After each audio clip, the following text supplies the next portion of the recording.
Hello everyone, welcome to Wow IS.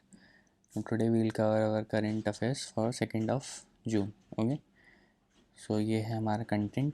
सबसे पहले हम देखेंगे एंटीफा मूवमेंट. सो आपको याद होगा 2014 में एक मूवमेंट चालू हुआ था जिसका नाम था ब्लैक लाइव्स मैटर. ओके. अभी हाल ही में जॉर्ज फ्लॉयड नाम के एक इंडिविजुअल की पुलिस ब्रूटैलिटी में कस्टडी में मर्डर हुआ. ओके. उसके बाद ये एंटीफा मूवमेंट चालू हुआ है which is anti fascist movement. Okay, USA में. Now second topic will be champions platform to empower MSMEs. Okay, so champions platform basically एक ऐसा पोर्टल है जो कि स्पार्क एमएसएमईज को आइडेंटिफाई करेगा. Spark MSMEs means the MSMEs which have potential to grow. Okay, spark MSMEs इनको identify करेगा और उनको बड़ा होने में हेल्प करेगा. तीसरा जो टॉपिक है दैट इज़ किसान credit cards for dairy farmers. अब किसान क्रेडिट कार्ड हम सब जानते हैं. ओके, 1998 में इसको इनिशिएट किया गया था और इसके थ्रू हम लोन्स देते हैं फार्मर्स को. ओके, क्रेडिट फैसिलिटीज़ अवेलेबल होती हैं इसके थ्रू. तो यही सेम फैसिलिटीज़ हम डेयरी फार्मर्स को प्रोवाइड करने वाले हैं. That will discuss about. Next topic is PM cares is not a public authority under the RTI. PMO ने पब्लिक डिस्क्लोजर करने से मना कर दिया है. एक आरटीआई एप्लीकेशन फाइल हुआ था, उसका रिप्लाई देने से मना कर दिया है. ओके, तो वो देखेंगे. Next is PM Svanidhi scheme. ये स्ट्रीट वेंडर्स के लिए है. ओके, और ये एक माइक्रो फाइनेंस स्कीम है. इसके तहत आपको 10,000 रुपये मिलेंगे एज अ लोन. ओके, और उसके और भी सारे प्रोविजंस हैं वो देखेंगे. Then last is social stock exchanges.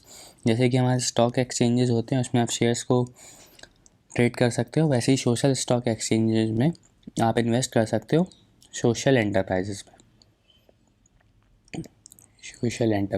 Okay, तो that we will see. Now we shall begin. पहला टॉपिक है हमारा Antifa movement. It basically stand for anti fascist movements. Donald Trump ने बोला है कि इसको टेररिस्ट ऑर्गेनाइजेशन डेजिग्नेट किया जाएगा soon. Now anti fascist, as I have told you, Antifa means anti fascist movement. इनका कोई लीडर नहीं होता, कोई ऑर्गेनाइजेशन नहीं होता, कोई स्ट्रक्चर नहीं होता. लोकल सेल्स होती हैं और ये इंडिपेंडेंटली एक्ट करती हैं according to the needs. Okay, now Antifa members campaign against actions they view as authoritarian, homophobic, racist और जीनोफोबिक. अगर उनको लगता है कि कोई भी एक्शन जो पब्लिक अथॉरिटीज़ का है वो अथॉरिटेरियन है, होमोफोबिक है, xenophobic which means hating people from other countries, तो उसके खिलाफ़ ये प्रोटेस्ट करती हैं. ओके, और इनके प्रोटेस्ट वायलेंट भी हो जाते हैं. एंटीफा बेसिकली जर्मनी में बहुत पहले स्टार्ट हुआ था. ओके, हिटलर के टाइम पे एंटी फासिस्ट मूवमेंट स्टार्ट हुआ था जर्मनी में, तो ये उसी का एक्सटेंशन यूएसए में है. ओके, और इसको main stream left and right दोनों क्रिटिसाइज़ करते हैं और कंजर्वेटिव्स ये बोलते हैं कि उनकी जो वॉइस है उसको चुप कराने की एक कोशिश है. Now we shall move forward. अगला जो टॉपिक है हमारा that is champions platform to empower MSMEs. Okay, ये एक प्लेटफॉर्म है. Champions stand for creation and harmonious application of modern processes and increasing the output and national strength. Okay, ये इसका full form है चैम्पियंस पोर्टल का.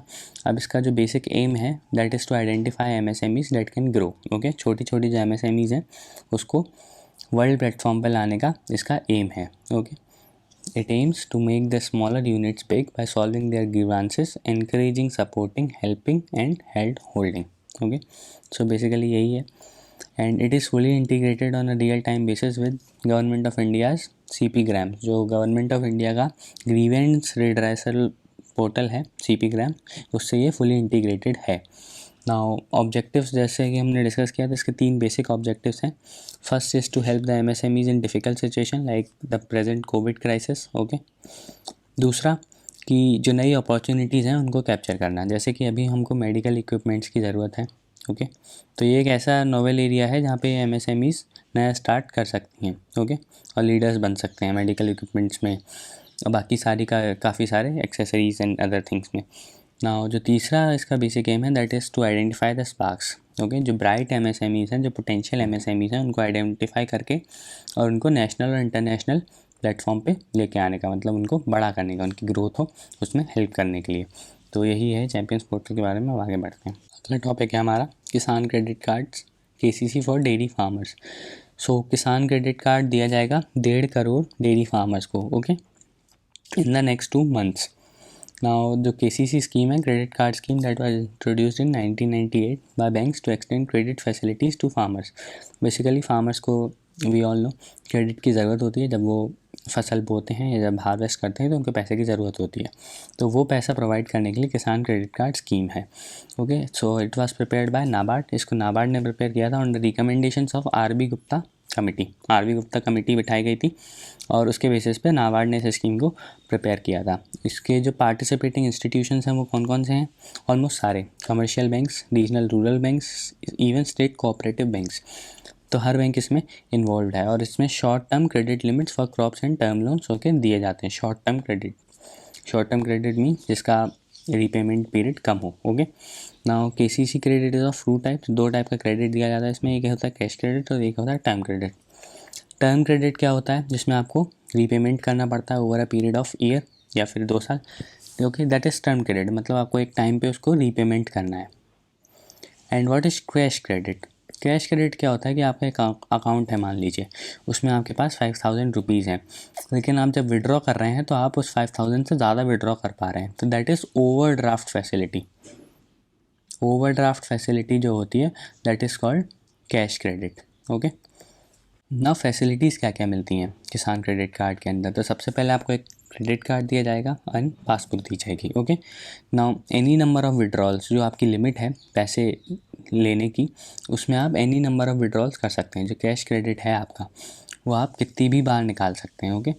वो limit के अंदर आप कितनी भी बार उसको निकाल सकते हैं और कितनी भी बार उसको पे भी कर सकते हैं। रीपेमेंट्स भी आप कितनी भी बार कर सकते हैं, ऐसा नहीं है कि आपको इतने ही इंस्टॉलमेंट्स में देना है, वो सब के रूल्स होते हैं, बट आप कितनी भी बार रीपेमेंट कर सकते हैं, ओके। और आपका ये कार्ड वैलिड होता है 3 to 5 years, subject to annual review. आपका एक एनुअल रिव्यू होगा कि आप क्रेडिट का रीपेमेंट कर पा रहे हैं या नहीं कर पा रहे हैं, उसके बेसिस पे 3 to 5 ईयर्स तक वैलिड होता है, ओके। और रीपेमेंट पीरियड जो होता है उसका मैक्सिमम पीरियड होता है 12 मंथ, 12 मंथ्स तक आप रीपे कर सकते हैं, मतलब 1 साल के अंदर अंदर आपको रीपे करना होता है, ये मैक्सिमम पीरियड है। जो अगली चीज़ है दैट इज़, जो जिन क्रॉप्स के लिए आपको क्रेडिट मिलता है दैट आर प्रोटेक्टेड अंडर राष्ट्रीय कृषि बीमा योजना, उनका बीमा किया गया है ताकि कोई भी नुकसान अगर होता है तो पैसे आपको मिले और आप पैसे लौटा पाएँ इवन बैंक्स के, okay. Now implementation for dairy farmers, तो हमारे यहाँ अप्रॉक्सीमेटली 1.7 करोड़ फार्मर्स हैं, इनमें से कुछ को किसान क्रेडिट कार्ड ऑलरेडी मिला होगा क्योंकि वो एग्रीकल्चर में भी होंगे, ओके। तो इसके बाद जितने किसान बचे जिनके पास क्रेडिट कार्ड नहीं है अभी किसान क्रेडिट कार्ड, उनको ये किसान क्रेडिट कार्ड दिया जाएगा। और अभी तक क्या होता है कि आपको 1.6 लाख रुपीस निकाल सकते हैं आप, 1.6 लाख का आपको लोन मिल सकता है, बट डेयरी फार्मर्स के लिए लिमिट बढ़ाई जा रही है and it is being capped at 3 lakh, okay. Now जो भी इनिशियल स्टेज में जो भी फार्मर्स मिल्क यूनियंस से एसोसिएटेड हैं उन्हीं के लिए स्कीम अवेलेबल है इनिशियल स्टेज में।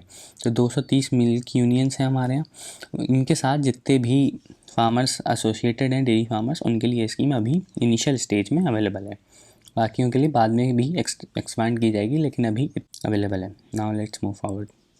ना अगला टॉपिक है PM cares is not a public authority under the act. So एक RTI फाइल हुआ था, उसमें PMO ने रिप्लाई करने से मना कर दिया है और ये बोला है कि जो PM केयर्स है that is not a public authority, okay. So PMO ने एक ऑर्डर का हवाला दिया है जो कि सुप्रीम कोर्ट ने दिया था, जिसमें ये था कि कोई भी आप इनडिस्क्रिमिनेट एंड इम्प्रैक्टिकल डिमांड्स आपकी फुलफ़िल नहीं की जाएंगी RTI के अंडर, ओके। आप काफ़ी सारी इन्फॉर्मेशन मांग रहे हैं, बहुत छोटी छोटी जनरल इन्फॉर्मेशन मांग रहे हैं, तो that is counter productive to RTI, okay. आप कुछ बहुत स्पेसिफिक इन्फॉर्मेशन मांगिए जो यूज़फुल हो, दैट इज़ ओके, बट आप कुछ भी इन्फॉर्मेशन मांग रहे हैं और केवल पब्लिक एजेंसीज़ को हरास करने के मोटिव से, तो वो आपकी डिमांड फुलफ़िल नहीं की जाएंगी, ओके। नाउ जो फंड है PM cares fund, that is a public charitable trust under the name prime ministers citizen assistance and relief in emergency situation fund, जिसका पूरा नाम है PM केयर्स फंड का, ओके। और PM इसके चेयरमैन है, वी ऑल नो PM इसके chairman. और मेंबर्स कौन कौन हैं? तो defence minister, home minister and finance minister of the union, okay. ये 3 इसके मेंबर्स हैं। नाउ अगर कोई भी कंपनी इसमें कंट्रीब्यूट करती है PM केयर्स फंड में, तो that will be qualified as corporate social responsibility obligations. CSR obligations होते हैं हर कॉरपोरेशन के कि उसको सोशल नीड्स में भी इन्वेस्ट करना पड़ता है। तो अगर आप इस फंड में इन्वेस्ट करते हैं तो भी उसको CSR की तरह ही लिया जाएगा, तो आप CSR से आपको फर्दर इन्वेस्ट नहीं करना पड़ेगा, आप एग्जेम्प्ट माने जाएंगे उसे। ओके, नाउ बात आती है कि पब्लिक अथॉरिटी PMO ने तो नहीं माना, बट पब्लिक अथॉरिटी होती क्या है देन। सो RTI एक्ट में ही ये डिफाइंड है। ओके, इसने ऐसा बोला है कि एनी अथॉरिटी और बॉडी और institution of self government established और कॉन्स्टिट्यूटेड, या तो ये कॉन्स्टिट्यूशन में डिफाइंड हो, कॉन्स्टिट्यूशन में अगर कोई भी ऑफिस दिया हुआ है या एजेंसी दी हुई है तो वो एक पब्लिक अथॉरिटी है। दूसरा, अगर ये पार्लियामेंट के किसी भी ऑर्डर से बनती है या ये स्टेट लेजिस्लेचर के ऑर्डर से बनती है। ओके, या फिर इसका जो फाइनेंस है दैट इज़ ओन्ड और controlled by substantially by the union government. Finance substantially finance कर रही है यूनियन गवर्नमेंट या स्टेट गवर्नमेंट इसको। Okay, NGOs that are substantially finance directly और indirectly by funds provided by the appropriate government. अगर government आपको पैसा प्रोवाइड कर रही है आपकी ऑर्गेनाइजेशन को तो you come under a public authority. Basically यही इस क्लॉज का कहना है। Okay, now arguments against the PMO's decision. क्या क्या आर्ग्यूमेंट्स हैं, तो सबसे पहले जो नाम है that is a very public name, PM cares. Okay, दूसरा, इसके जो मेंबर्स हैं like defence minister, finance minister, तो ये सारी पब्लिक ऑफिसेज़ हैं। ओके, ये सारे पब्लिक ऑफिसेज़ होल्ड करते हैं। Even the PM which is chairman, ये भी पब्लिक ऑफिस है प्राइम मिनिस्टर का। क्योंकि तो ये एक तरीके से उसको एक लुक देता है कि ये पब्लिक अथॉरिटी ही है। ओके, इससे ज़्यादा इवन आप जो एम्बलम यूज़ कर रहे हैं गवर्नमेंट का, ओके, नाम यूज़ कर रहे हैं गवर्नमेंट डोमेन का, तो ये सारे पब्लिक अथॉरिटी को ही सिग्निफाई करता है। तो जो PMO का डिसीजन है वो हालांकि गलत है और उनको ये इन्फॉर्मेशन देनी चाहिए थी। ओके, अगला जो टॉपिक है हमारा दैट इज़ प्रधानमंत्री स्वनिधि स्कीम। अब स्वनिधि स्कीम क्या है, तो street vendors Atmanirbhar Nidhi scheme. Street vendors के लिए एक स्कीम है और इसमें ओवर 50 लाख वेंडर्स को हेल्प मिलेगी। ओके, और ये वैलिड रहेगी मार्च 2022 तक। नाउ इसमें लोन दिया जाएगा आपको, माइक्रो क्रेडिट दिया जाएगा। बेसिकली माइक्रो क्रेडिट मीन्स कम पैसा, विच इज़ अप टू ₹10,000। इतना पैसा आपको लोन के तौर पे मिलेगा और आप इससे अपने जो ऑपरेशंस आपके रुक गए थे उनको आप किक स्टार्ट कर सकते हैं। और इसके अंदर सारे जो स्ट्रीट वेंडर्स हैं वो fruit vegetable seller, laundries, salon and जो पान शॉप्स हैं उनको भी कवर किया गया है। ओके, नाउ क्या क्या फैसिलिटीज़ हैं, तो जैसा कि मैंने आपको बताया इसमें आपको लोन मिलेगा 10,000 रुपये तक का।